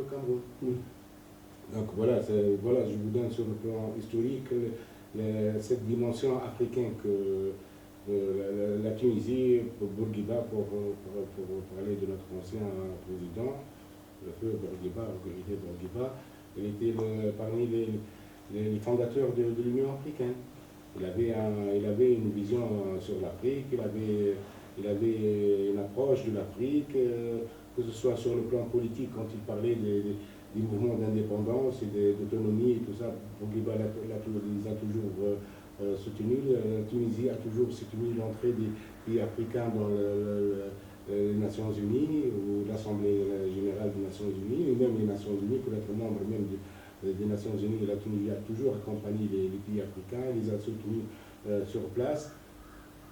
Donc, on a beaucoup d'Africains qui viennent en Tunisie. On a une politique sur l'Afrique, une politique qui gagnerait à être renforcée, variée, tonifiée, c'est certes, mais on a une politique depuis l'indépendance. On a une politique africaine qui a été bien menée par d'abord, surtout Bourguiba. D'ailleurs, jusqu'à maintenant, les gens me parlaient, même au Cameroun, les gens me parlaient de Bourguiba. Fabrice Némi, la Tunisie sur le plan africain. La Tunisie sur le plan africain, c'est d'abord l'un des rares pays, sinon le premier pays avec le Maroc qui ont eu accès à l'indépendance, notamment sous la tutelle française. Donc on se rend bien compte que la Tunisie a un peu connu une certaine singularité, comme le Cameroun, de n'avoir jamais été colonisé sur le plan juridique, parce que lorsque la Tunisie devient un protectorat français en 1981, avec le traité de Bado qui a été officialisé par la Convention Massa, la Tunisie a juridiquement jamais connu la colonisation. C'est la raison pour laquelle elle a eu à obtenir son indépendance un peu plus tôt par rapport aux anciennes colonies françaises, notamment le 20 mars 1956, lorsque Ahmed Ben Ali Bourguiba proclame l'indépendance de la République tunisienne. On se rend bien compte que sur la scène continentale africaine, Bourguiba a beaucoup soutenu les mouvements indépendantistes africains, notamment camerounais. On constate bien que la Tunisie a une autre particularité, celle de n'avoir jamais connu un coup d'État, parce que contrairement à la majorité des autres pays africains qui ont eu à avoir des coups d'État, on a eu observé des militaires qui prenaient le pouvoir par les armes, même si lorsque Zinedine El Abidine Ben Ali prend le pouvoir en 1997, on a considéré cela comme un coup d'État médical, parce qu'il avait eu à accuser le président Bourguiba de sénilité. Mais la Tunisie n'a véritablement jamais connu une transition politique par les armes. Donc voilà un peu une singularité sur laquelle l'on devrait s'appuyer, c'est-à-dire un exemple des pays qui n'a jamais véritablement connu un coup d'État militaire, même si avec la révolution Jasma mise sur pied en 2011, lorsque Mohamed Bouazizi a déclenché le printemps arabe, on se rend bien compte que la Tunisie, qui était dotée d'une certaine paix durable, on peut le dire ainsi, a connu des vives crises sociopolitiques dans le pays. Mais c'est un pays qui, généralement, sur la scène continentale africaine, est considéré comme un pays de paix, même si après la révolution de 2011, elle a connu de nombreuses crises sociopolitiques, notamment en 2000. Même la plus récente, qui a d'ailleurs conduit le président Kais Saied. Oui, même la plus récente qui a conduit le président Kais Saied à la tête du pays. Donc, de manière générale, depuis 2013, c'est un pays qui vit une certaine paix, même si beaucoup de choses restent encore à consolider, notamment avec la faction islamiste du parti Ennahda, qui est on peut le considérer un peu comme des l'épine dans la chaussure en Tunisie, parce que c'est un parti qui a longtemps été accusé des actes de violence, notamment avec les assassinats de Choukri Belaïli en février 2013, suivis par Ahmed Ebrahimi, qui ont causé de nombreux soulèvements en Tunisie, au point d'avoir créé une certaine crise institutionnelle en Tunisie. Donc c'est un pays qui, de manière générale, est considéré comme un pays de paix. Donc c'est une référence sur laquelle les autres États africains devraient s'appuyer pour pouvoir promouvoir la paix et la sécurité. Dans la foulée de ce qu'il a dit, il a parlé de le parti Nada. C'est pas le parti Nada, c'est pas ce parti-là qui est le problème. Nada, il est dans tous les gouvernements depuis 2011. Donc c'est un parti, c'est une formation politique de poids en Tunisie. Notre problème, ou le problème de la Tunisie, c'est avec l'extrémisme islamiste. Mais pas avec un parti même d'obédience islamique, mais modéré, qui veut s'intégrer et s'inscrit dans la démarche démocratique du pays. Mais notre ennemi, vraiment, si on peut parler d'ennemi, c'est pas vraiment Nada, c'est pas le parti Nada. Il est là depuis 2011 jusqu'aujourd'hui, il est dans tous les gouvernements, dans toutes les coalitions gouvernementales, il était là. Mais contre le radicalisme islamiste, qui est un radicalisme violent, terroriste et tout ça. C'est ça notre ennemi. Mais pas Nada, juste pour la précision. Alors, Fadil Koto, est-ce que la Tunisie, aujourd'hui, est encore ce pays arabe reconnu comme ce pays paisible? On parlait du l'Eldorado, on parlait de la Suisse de l'Afrique. Est-ce que la Tunisie aujourd'hui peut encore être considérée comme la Suisse de l'Afrique? Oui, effectivement.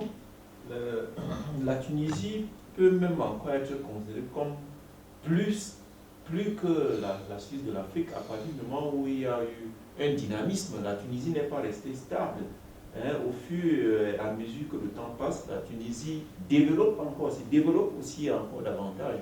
Donc, cette dynamique traduirait encore l'hypothèse d'Eldorado.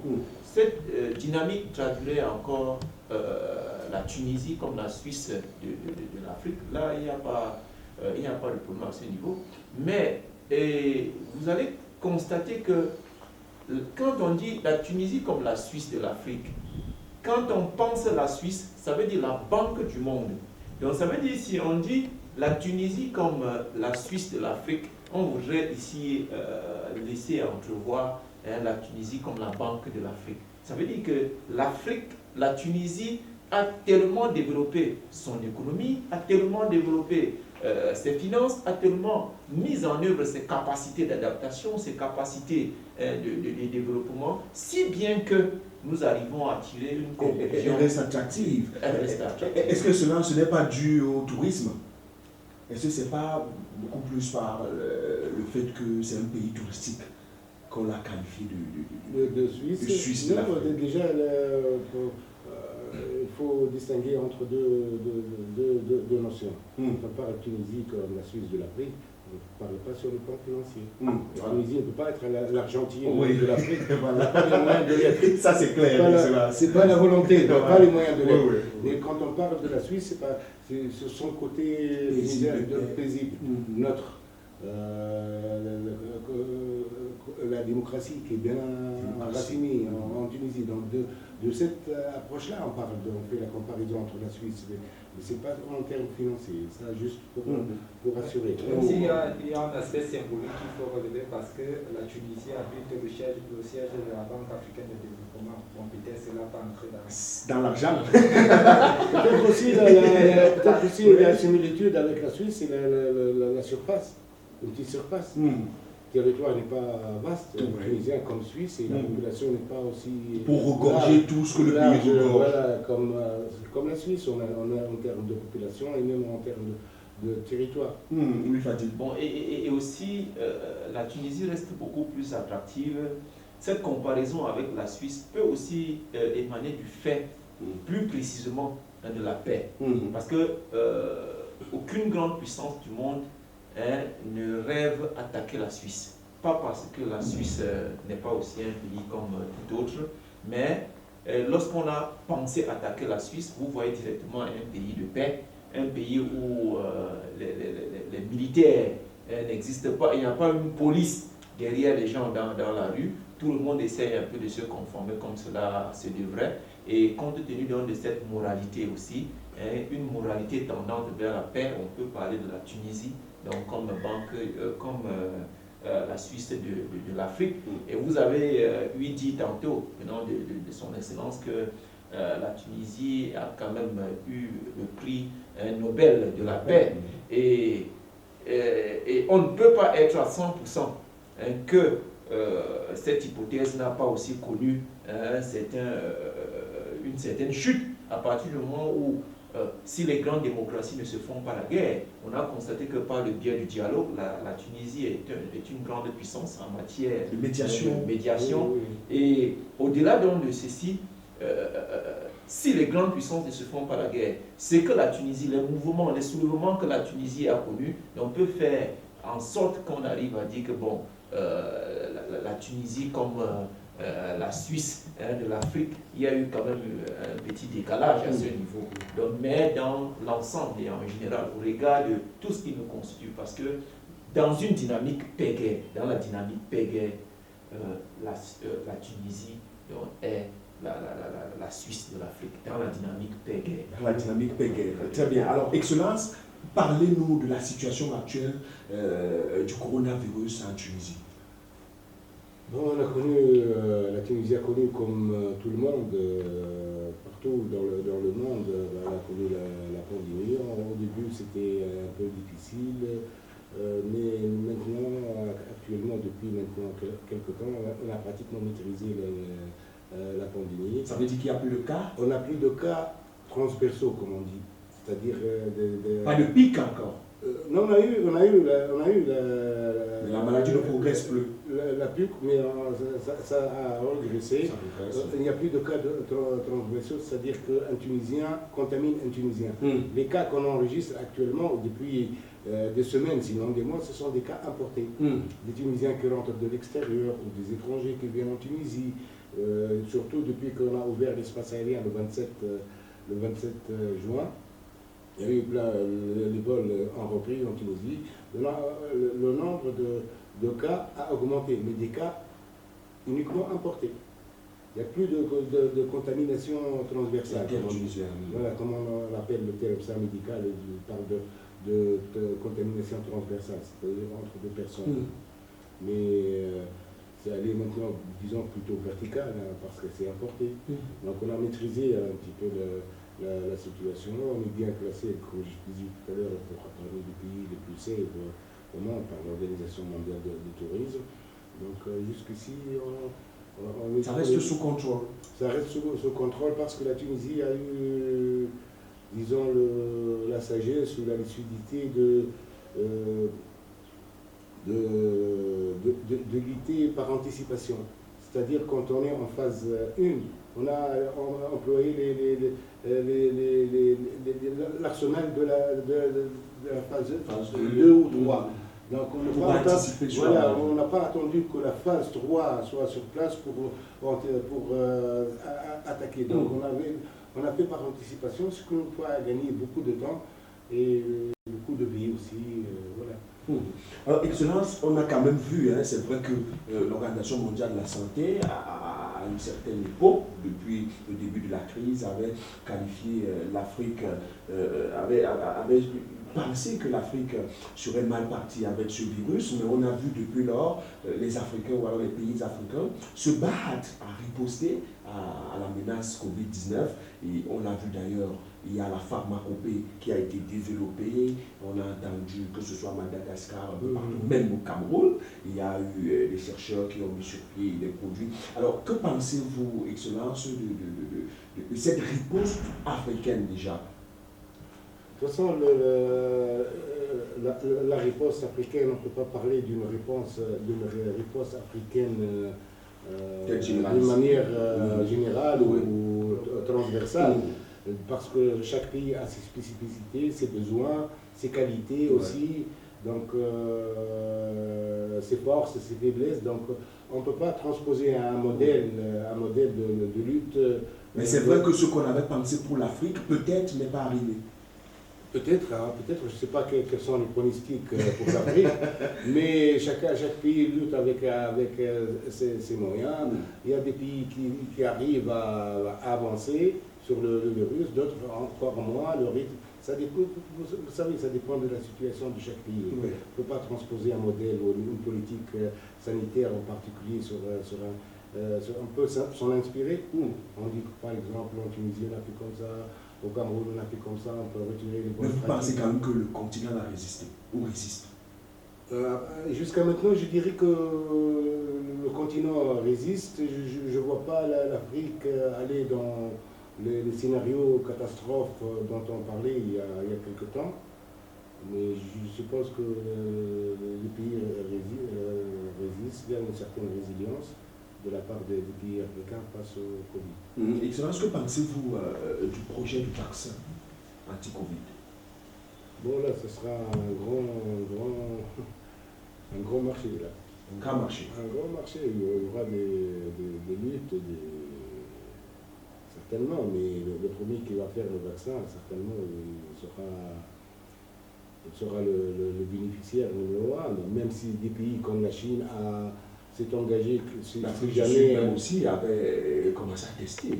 Non, mais je ne parle pas de ça, je parle en termes de marché, en termes de commerce. Mais par exemple, des pays comme la Chine s'est engagé à distribuer gratuitement à tout le monde le vaccin si jamais ces chercheurs arrivent à mettre en place un vaccin. Ce n'est pas le cas d'autres pays, je ne veux pas les citer, ce n'est pas le cas d'autres pays, c'est toujours la dimension économique, commerciale, surtout parce qu'un marché, avec un vaccin, vous allez vacciner 8 milliards de personnes. C'est un gros marché. Un super gros marché. Peut-être le marché de pharmacie le plus fabuleux au monde, dans l'histoire de l'humanité. Mais une solution quand même pour le Covid? Oui, si on arrive à avoir le vaccin, on arrive à avoir le vaccin, tout le monde sera vacciné, on n'aura plus un problème de ce problème-là. Mais faut-il d'abord le trouver, ce vaccin? Et la bataille reste ouverte. Qui va le trouver? Surtout, la bataille, c'est comment elle va être commercialisée. Parce qu'il y a des intérêts économiques en jeu, il y a aussi des interactions politiques en jeu entre les pays, parce que les chercheurs, en majorité, ce sont des chercheurs privés. Donc il y a un gros marché, un grand intérêt. C'est un sujet de grand enjeu. J'espère que le vaccin sera trouvé et qu'il sera accessible pour toute l'humanité. Alors, Excellence, parlez-nous un peu de l'accession du président Kaïs Saïs au pouvoir. Il est là. Comment est-il apprécié sur place en Tunisie et quelle est la vie? Comment perçoit-on la vie sur place depuis quand même les dernières élections? Bon, pour M. Kaïs Saïs, c'est un professeur d'université. Ce n'était pas un homme politique. Donc même quand on l'invitait dans les plateaux, c'était pour parler de droit constitutionnel ou quelque chose comme ça. Mais à un certain moment, après les élections de 2014, il y a eu beaucoup de problèmes. Donc l'électeur tunisien a voulu couper avec les partis politiques qui existent. Donc, parmi les candidats qui se sont présentés, bien sûr, Kaïs Saïs qui est connu pour être quelqu'un de propre, quelqu'un d'objectif, de sage. Donc c'était l'image que cherchaient les Tunisiens. Donc ils ont voté en masse pour lui. Voter en masse pour lui, c'est un vote, disons, de sanction. Mais bon, il en a profité, bien sûr. Donc c'est pratiquement au deuxième tour, les 3/4 des électeurs ont voté pour lui. 3/4 des électeurs ont voté pour lui. Ça veut dire qu'il fait la fierté de tout un peuple. Certainement. Donc c'est un président élu au deuxième tour avec 75% de voix. C'est très significatif. C'est-à-dire inutile même de faire des commentaires là-dessus, c'est clair. Donc il y a une adhésion massive pour cette candidature. Sauf que maintenant, sur le plan pratique, est-ce que quelques temps après, quand même son élection, cette impression-là reste? Ça reste, même avec les sondages d'opinion, c'est plus la même proportion, 75, mais ça descend un petit peu, mais c'est pas trop grave. Donc, il y a toujours la précession, elle est encore là.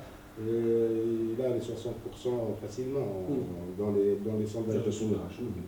Alors, Fabrice Némi, qu'est-ce qui fait la particularité de la Tunisie en Afrique?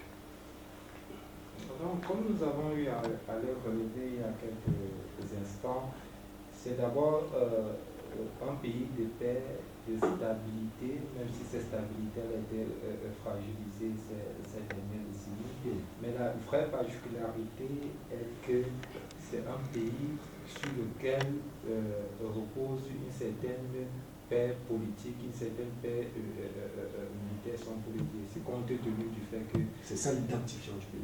Oui, c'est vrai, nous allons de manière, de façon graduelle, parce que lorsque l'on compare un peu avec les autres pays africains, qui après les indépendances ont connu de vives crises sociopolitiques, compte tenu du fait qu'il y avait une certaine régularité, une certaine récurrence des coups d'État militaires qui ont créé des conflits dans ces pays. Donc la particularité, c'est d'avoir un pays sur lequel repose une certaine paix, même si cette paix reste à solidifier avec la dernière élection du président Kais Saied. Donc il faudrait tout simplement que la Tunisie se démarque davantage comme Bourguiba ou bien Ben Ali avait déjà eu à construire le pays dans ce sens, pour que le pays de la Tunisie soit un pays sur lequel l'Afrique devrait s'appuyer pour pouvoir promouvoir son développement. Et même si l'on observe tout simplement que la Tunisie ne commerce pas beaucoup avec les pays africains, compte tenu de sa situation géographique qui est un peu proche de l'Europe. Il faudrait davantage que la Tunisie booste le développement économique des États, notamment à travers le mobile institutionnel qu'est l'Union du Maghreb arabe. Très bien. Alors, Excellence Jalais Soumsi, parlez-nous un peu de la fête nationale tunisienne.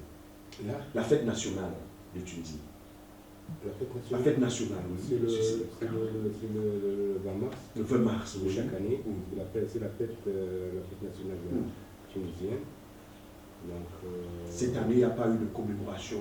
Non, pas à cause de la pandémie. Donc, pour rassembler les gens, c'était pas conseillé de le faire. Donc, on n'a rien fait. D'habitude, j'invite les Tunisiens à dîner ici, les Tunisiens, surtout résidents à Yaoundé, à dîner ici.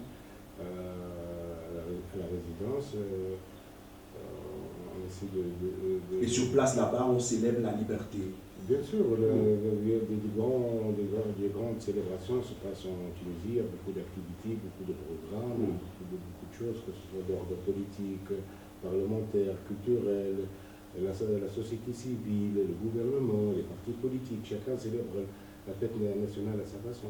Très bien. Alors, Excellence, on entame la dernière partie de cette émission. Elle concerne l'actualité dans le cadre général. Et je voudrais vous demander ce que vous pensez du terrorisme dans le monde. Qu'est-ce que je pense du terrorisme? Le plus grand mal, je pense, du terrorisme. Le plus grand mal. C'est-à-dire qu'il n'y a pas de mal qui dépasse ce mal. Non, c'est le terrorisme, vous savez, ça vient du mot terreur. Donc, quand vous lancez ou vous créez les conditions de terroriser les populations généralement innocentes, quand vous utilisez la violence d'une manière aussi gratuite et aussi abrupte, et aussi brute même. Donc tout le monde est contre le terrorisme. Le terrorisme n'a ni patrie, ni religion, ni culture, ni rien du tout. Donc c'est quelque chose de noir, et avec des visées noires. Et tout le monde personne n'est à l'abri de ce genre d'acte. Aucun pays n'est à l'abri de ce genre de flagration, de violence. Le Cameroun, comme la Tunisie, on est passé par là, on a subi des actes terroristes inscrits dans une logique de guerre économique contre le pays. Je ne peux dire que du mal du terrorisme, donc Et Excellence, que pensez-vous de la question du bien? Vous savez, la question libyenne, il y a beaucoup d'intérêt en Libye. Pour nous, la Tunisie, on cherche toujours à ce que, comme je parlais tout à l'heure de nos constances en matière de diplomatie, de politique extérieure, on veut que la solution soit libyenne, intra-libyenne. On ne veut pas une solution imposée par d'autres États. Donc une solution libyenne, une solution politique, pacifique surtout, parce que maintenant... Et qu'est-ce qui est fait dans ce sens? Puisque depuis lors, on voit quand même la Turquie impliquée, le Qatar, tous ces pays. Récemment, c'est l'Égypte qui a annoncé une intervention. Impliqué militairement, la Tunisie ne s'est jamais impliquée militairement dans la crise libyenne. On sait toujours avec l'esprit de bon office, de modération. On a essayé de rapprocher les deux parties en conflit pour trouver une solution politique. C'était toujours ça notre approche par rapport à toutes les crises au monde, en particulier en Libye qui est un voisin et avec qui on a des liens historiques depuis des siècles. Alors, il y a aussi la question migratoire qui dérange beaucoup de pays en Afrique. Excellence, que pensez-vous des migrations? Quelqu'un qui migre, pourquoi? Certainement, on dit la recherche de la vie. Les raisons sont multiples. Non, il y a deux principales raisons de la migration. Soit les études, soit le travail. Donc, mais on ne travaille pas toujours quand si vous êtes bien installé dans votre pays ou dans votre quartier ou dans votre ville, avec un poste responsabilité même, un poste décent, avec un salaire décent, personne n'aura l'idée de migrer. Ça, c'est vrai. Donc si vous migrez, c'est pour chercher à améliorer votre vie, à améliorer la qualité de votre vie, pour trouver surtout un boulot qui soit plus rentable que... Donc le phénomène migratoire existe depuis que l'humanité existe. C'est pas un phénomène nouveau maintenant. Vous pensez qu'on peut le réduire au niveau de l'Afrique, seulement en créant des emplois par exemple dans les pays? Oui, bien sûr. Si chaque pays trouve les moyens de créer les emplois nécessaires, personne ne va migrer. Mais sinon, donc il y a toujours cette possibilité, cette porte ouverte vers un autre emploi, vers une autre destination, vers une autre chance à saisir et tout ça. Est-ce une attitude à encourager, une pratique à encourager? La seule chose à encourager, à inciter, c'est de créer le maximum d'emplois, de créer les conditions d'avoir de meilleurs emplois en qualité, en nombre, et voir les aspirations des jeunes aussi, dans quel sens ils veulent s'orienter, dans quel domaine ils veulent travailler. C'est là, donc c'est toujours une capacité. En plus, c'est un problème de chômage, c'est un problème mondial, c'est pas un problème particulier à la Tunisie ou au Cameroun, c'est un problème mondial. Donc c'est pour ça que la migration restera tant que l'humanité existe, parce qu'elle a existé, la migration, depuis que l'humanité existe. Donc c'est un problème qui va être présent dans notre vie, dans notre communauté internationale. Alors, Excellence, il y a eu la COP23, il y a eu d'autres mouvements, COP24, même la Tunisie n'a pas pris une position très officielle pour la question des changements climatiques. Et vous, principalement, que pensez-vous de ce sujet? Moi, le changement climatique, d'abord, qui a créé les changements climatiques? Pas les pays en développement.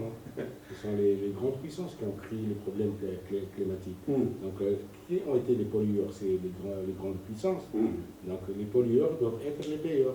Donc, il faut financer le fonds vert. Voilà, il faut financer le fonds vert, il faut faire de la discrimination positive pour permettre aux pays en développement de puiser dans ce fonds qui est alimenté par les puissances qui polluent.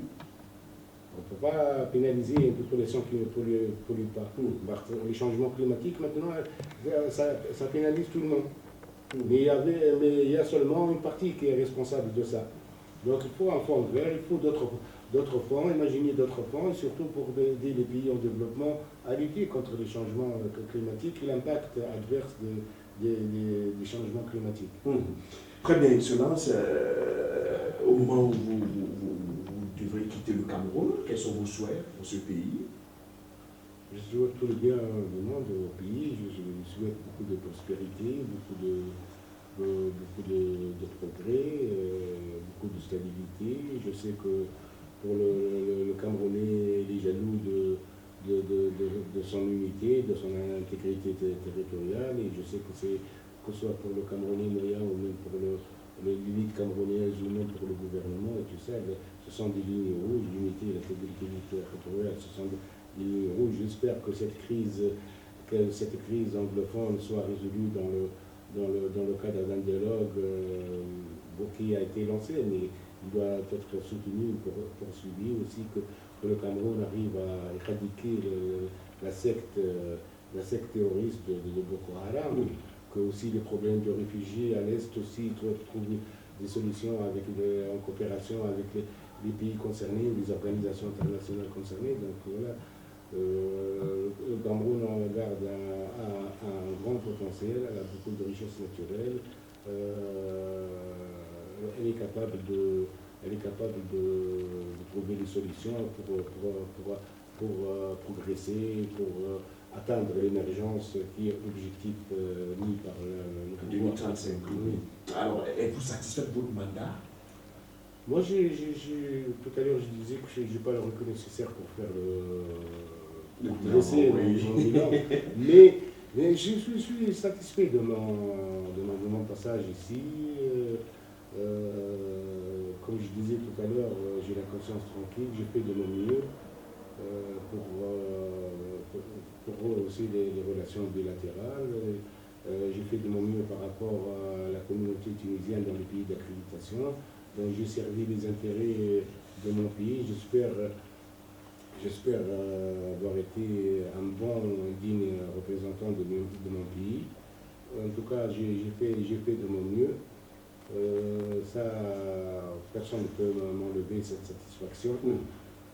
Pour le reste, vous savez, un passage de 5 ans, il y a eu des hauts et des bas, il y a des moments de grande réussite, il y a des moments de moindre, donc il y a beaucoup de choses à la fois. Très bien, Excellence, et en exclusivité avant de clôturer cette émission, est-ce que vous allez dire un regard sur la diplomatie, le prochain poste que vous allez occuper pour partir du Cameroun? Non, je vais revenir à mon département, le ministère des Affaires étrangères.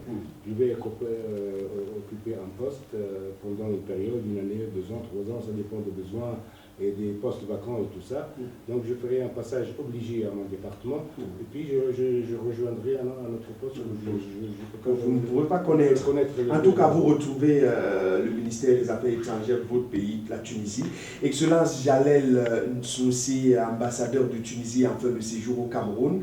Émission Regard sur la diplomatie Rantangar. Merci d'être passé. Merci également à Fadil Kotou. Merci à Fabrice Nemi. C'est donc terminé pour ce soir. Salmo Essan a été à la mise en onde de cette émission. Cadrage vidéo, il a également assuré. Carole Prudence Tientieux à la réalisation et surtout aussi à la police d'antenne. Bertrand Ouna, coordination centrale. Roger Kiek de Kiki, supervision générale.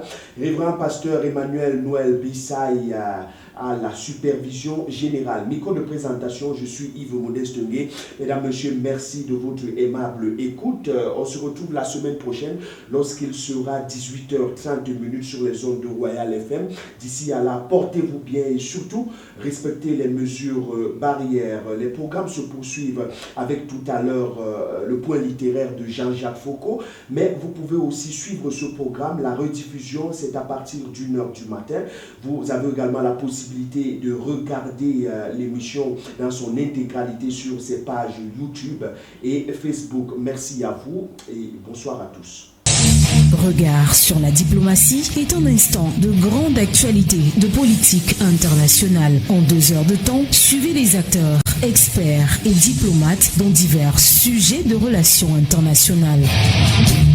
Regard sur la diplomatie vous propose aussi une chronique et la revue de presse internationale.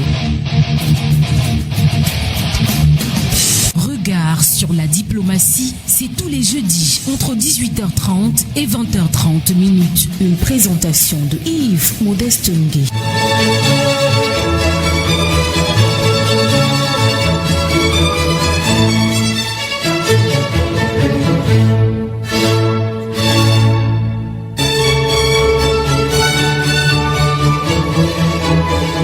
Dites à vos pays que que le Cameroun souhaite nouer avec tous, sans réticence ni exclusive, des liens solides d'amitié et de confiance. Notre place nous attend. Il nous tarde de la rejoindre afin de prouver à tous, ceux qui nous ont témoigné leur amitié, que nos actes seront à la mesure de leur confiance. Nous saurons, dans l'enthousiasme, bâtir une nation dont nos enfants seront fiers et qui, dans le monde, marquera sa place sous le triple signe de notre devise nationale.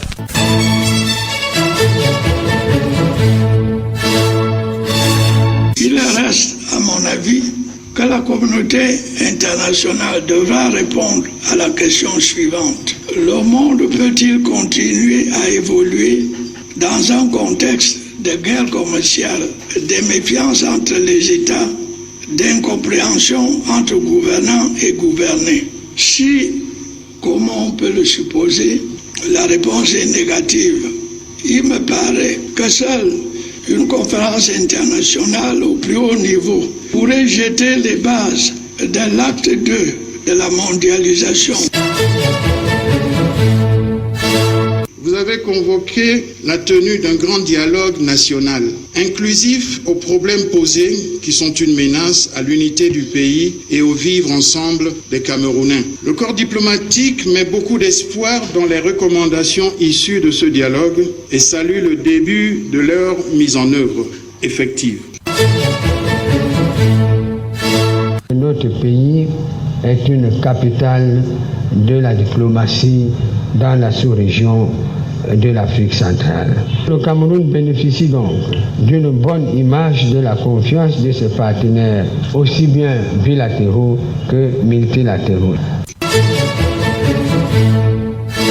Nous n'avons pas de coopération militaire avec le Cameroun, contrairement par exemple à ce que nous avons avec la RDC ou même avec le Gabon et la RCA. Dans le nord-ouest et le sud-ouest, nous sommes dans une crise qui est plus jeune. Donc nous avons proposé notre assistance en termes d'expérience, de vie et de coexistence des communautés.